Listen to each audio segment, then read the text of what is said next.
மக்களை வணக்கம். நான் உங்கள் கோடங்கி. இன்றைக்கு தாவேகாக்கு ஒரு சிறப்பான நாள். என்னன்னா, அவருடைய தலைவராக இருக்கிற ஜோசப் விஜயனுடைய பிறந்த நாள். 52 வயசு முடிஞ்சிச்சு. 53வது வயதுக்குள்ளே அடியெடுத்து வைக்கிறார். நம்முடைய கோடங்கி வாய்ஸ் சார்பில் அவருக்கு பிறந்தநாள் வாழ்த்துக்களை தெரிவித்துக் கொள்வதில் நமக்கு மகிழ்ச்சி. இன்னொரு விஷயம் என்ன அப்படின்னு சொன்னால், இன்றைக்கு சட்டசபை கூடிய உடனே அவருக்கு சபாநாயகர் ஒரு பெரிய வாழ்த்து விஷயத்தை படித்தார், அறிக்கையாக படித்தார்.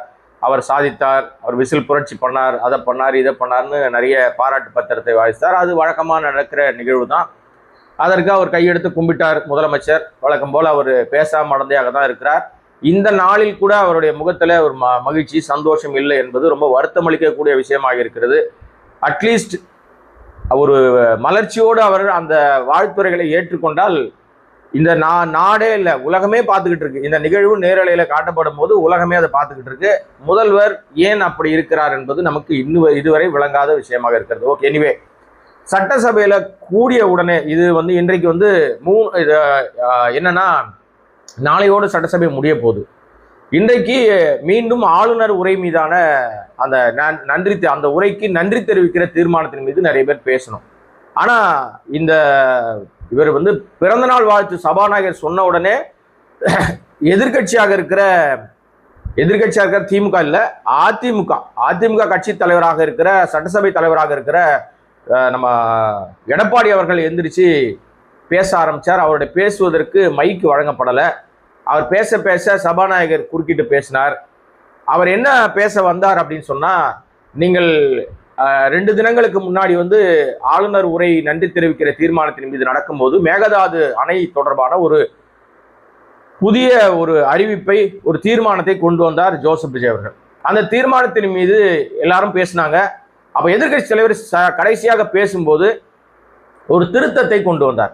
என்ன திருத்தம் அப்படின்னு சொன்னால், ஏற்கனவே காவிரி நடுவர் நீதிமன்றம் ஒன்று இருக்கு, அதுக்கு ஒரு ஆணையம் ஒன்று இருக்கு. அந்த ஆணையத்துக்கிட்ட ஆல்ரெடி இவங்க மேகதாது அணை பிரச்சனையில மேகதாது அணை கட்டுவதற்கான திட்ட வரைவு அறிக்கையை அந்த ஆணையம் பெற்றுக்கொண்டு விட்டது. நமக்கான நீரை பெறுவதில் உச்ச நீதிமன்றம் வரைக்கும் சென்று போராடி வெற்றி பெற்று விட்டோம். இப்ப இந்த ஆணையம் கர்நாடகாவினுடைய திட்ட வரைவு அறிக்கையை பெற்றுக்கொண்டது தவறு. ஆகவே இந்த ஆணையத்தின் மீதான நம்பிக்கை நமக்கு போய்விட்டதுன்னு கடந்த திமுக ஆட்சி காலத்திலேயே கடைசி அந்த ஆட்சி முடிகிற காலகட்டத்தில் ஒரு தீர்மானத்தை கொண்டு வந்து புதிய ஆணையம் அமைக்கப்படணும்னு சொல்லியிருந்தாங்க. அதன் பிறகு புதிய அரசாங்கம் வந்திருக்கு, ஜோசப் விஜய் தலைமையில அரசாங்கம். இவர்களுக்கு பழைய வரலாறுகள் தெரிய வாய்ப்பில்லை, நாட்டு நடப்பே தெரிய மாட்டேங்குது, வரலாறுங்க தெரிய போகுது. அதனால் எதிர்கட்சி தலைவராக இருக்கிற உதயநிதி ஸ்டாலின் அவர்கள் என்ன சொன்னார்னா, இந்த நீங்க கொண்டு வந்த தீர்மானத்துக்கு திமுக ஆதரவு அளிக்கிறது. 100% தமிழருடைய எந்த உரிமைகளும், மாநில உரிமைகள் நம்ம பறிபோவதையோ மற்ற மாநிலங்கள் அதை எடுத்துக்கொள்வதையோ அனுமதிக்க முடியாது. நீரை பெறுவதில் எந்த சமரசத்துக்கும் இடம் கிடையாது. நமக்கான உரிமை பெற வேண்டியது அவசியம். ஆனாலும் இங்க கொண்டு வந்த தீர்மானத்தில் ஒரு திருத்தத்தை சேர்த்துக் கொள்ளுங்கள். கண்டிப்பாக நமக்கு இப்ப இருக்கிற ஆணையம் நம்முடைய உரிமையை நமக்கு பெற்று தராது.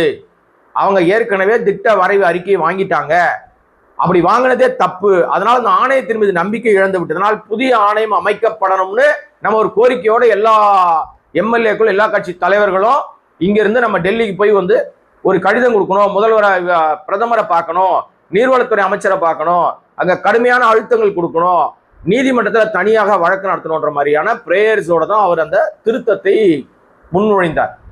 இந்த திருத்தத்தின் மீதான விஷயங்களை புரிந்து கொண்டு அவருக்கு உடனே இமீடியட்டா அதிகாரிகள் அவர் கவனத்துக்கு சபாநாயகர் போய் சபாநாயகர் மூலமா முதல்வருக்கு கவனம் கொண்டு போகப்பட்டது. உடனே டக்குன்னு குறிப்பு எழுதி கொடுத்துட்டாங்க. அந்த குறிப்பை படித்து பார்த்த ஜோசப் விஜய் முதலமைச்சர், இந்த குறிப்பு நியாயமான குறிப்பு, இந்த கோரிக்கை நியாயமானது, எதிர்கட்சி தலைவராக இருந்தாலும் திமுக இருந்தாலும் உதயநிதி ஸ்டாலின் சொன்ன அந்த புதிய ஆணையம் என்பது நமக்கு அவசியம். ஆகவே இந்த திருத்தத்தை நாம் சேர்த்து கொள்ளலாம். ஏற்கனவே கொண்டு வந்த தீர்மானத்துல இந்த திருத்தத்தையும் இணைத்துக் கொள்ளுங்கள்.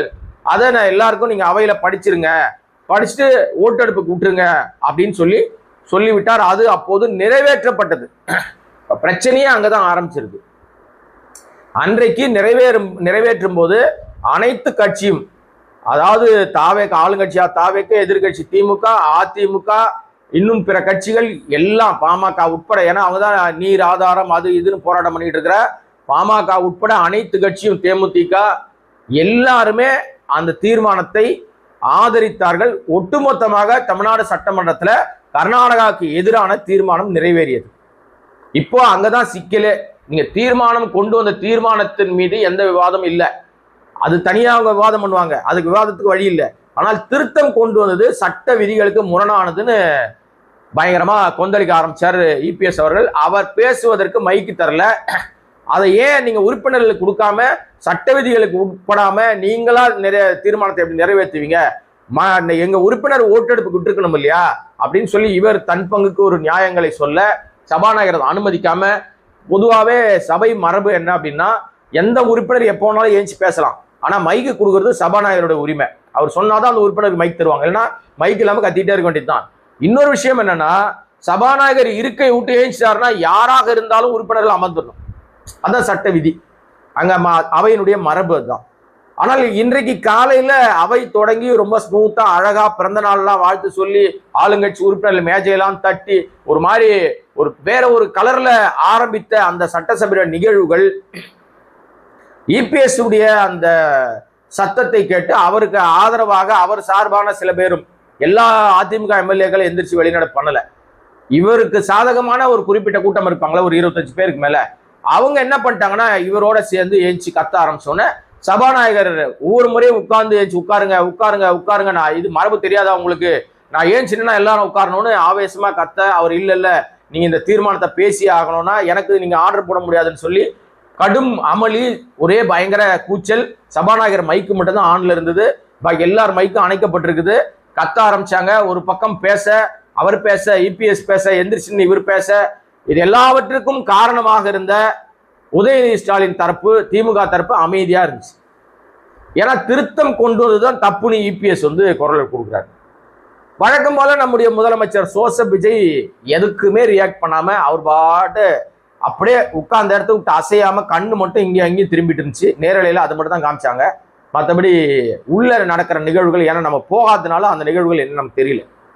நேரலை போயிட்டு இருக்கு, இப்ப வரைக்கும் நேரலை போயிட்டு இருக்கு. இப்ப நான் உங்ககிட்ட பேசிட்டு இருக்கிற நேரத்துல சகோதரி பிரேமல தான் அவங்களுடைய அந்த விஷயத்தை பேசிட்டு இருக்காங்க. அவங்களுக்கு கொடுக்கப்பட்ட நேரத்துல அவங்க பேசிக்கிட்டு இருக்காங்க. அவங்க என்ன பேசுறாங்கன்றத, அது ஆவேசமா இருக்கா, என்ன பேசுறாங்க, எதை குறித்து பேசுறாங்கன்னு நம்ம இன்னொரு தனி வீடியோவாக போட்டுக்கலாம். இப்ப இபிஎஸ் உடனடியாக அனுமதி கொடுக்கலன்னு கோச்சிக்கிட்டு கோவப்பட்டு இது விதிகளுக்கு முரணானது, இதை ஏற்க முடியாது அப்படின்னு சொல்லி அவையிலிருந்து வெளிநடப்பு செய்தார்.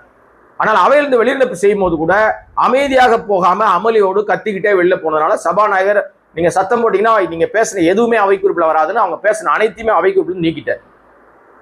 வெளியில போய் லாபிலையும் கத்த ஆரம்பிச்சாங்க. அப்போ சபாநாயகர் கிட்ட உதவியாளரா பக்கத்துல நின்றவர் சொல்றாரு, வெளியில கத்துறாங்க, உடனே நீங்க சொல்லுங்க, வெளியிலயும் கத்தக்கூடாதுன்னு சொல்லுங்க, சபை காவலருக்கு உத்தரவு போடுங்க, அவங்கள குண்டு கட்டா வெளியே தூக்கி போட சொல்லுங்க அப்படின்னு சொன்ன உடனே அதுவும் சொல்லிக் கொடுக்க. ஏன்னா இப்ப புதுசு இல்லையா, சபாநாயகருக்கு இதெல்லாம் புதுசு. அவர் இதுவரை ஜெயசிடி பிரபாகர் எம்எல்ஏவா தான் இருந்திருக்காரு, மற்றபடி இந்த மாதிரி பொறுப்புகள்ல உட்கார்ந்தது இல்லை. அவரும் பாவம். ஆனா இன்றைக்கு ரொம்ப தர்ம சங்கடமான நிலைமைக்கு சபாநாயகர் ஆயிட்டாரு. பேசவும் முடியல எதுவும். அவர் பொறுப்பு, சபாநாயகர் பொறுப்பு.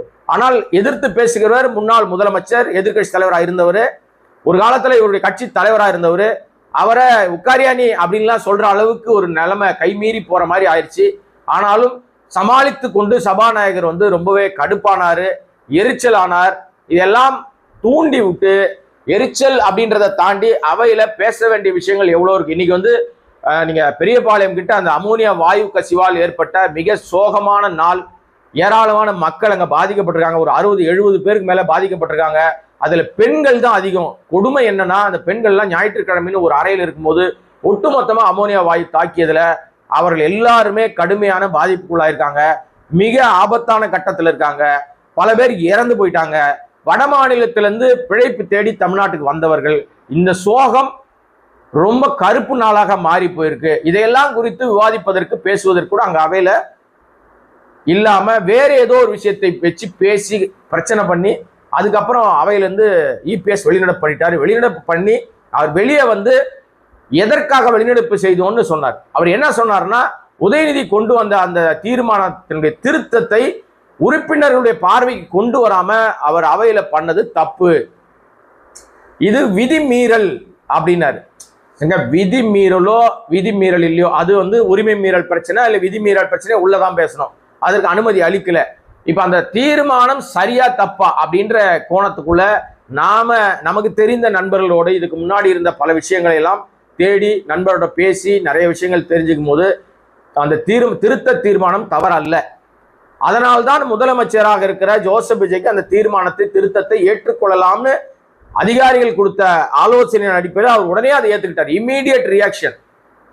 ஒருவேளை தவறாக இருந்திருந்தால் நிச்சயமா ஜோசப் விஜய் ஏத்துக்க மாட்டாரு. அது எப்படிங்க திமுக கொடுக்குற திருத்தத்தை வந்து தாவேக்கா ஏத்துக்குமா? ரைவலா இருக்காங்க, எனக்கு நீ உனக்கு நான் போட்டி, எனக்கும் திமுக தான் போட்டின்னு பேசுறவர் திமுக கொடுக்கறத எடுத்துப்பாரா?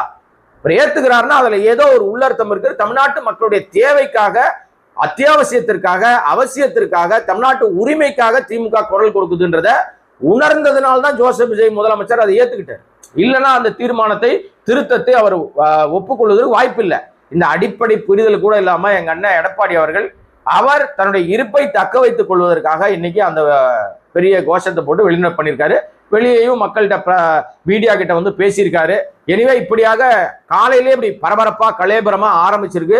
இன்னும் இது என்னென்னலாம் நிகழ்வுகளை நோக்கி ஓடப் போகிறது என்பதை குறித்து அது சம்பந்தமான விஷயங்கள் குறித்து மீண்டும் உங்களை சந்திக்கிறேன். நன்றி. அதுவரை கோடிங் வாய்ஸ் சேனலை சப்ஸ்கிரைப் பண்ணாம பார்த்திருக்க அன்பு நண்பர்களே, உங்களுடைய அன்பும் ஆதரவும் தொடரும். சப்ஸ்கிரைப் பண்ணுங்க, நிறைய பேருக்கு ஷேர் பண்ணுங்க. உங்கள் ஆதரவால் மட்டுமே நடத்தப்படுகிற சுயாதீன ஊடகம். நன்றி, வணக்கம்.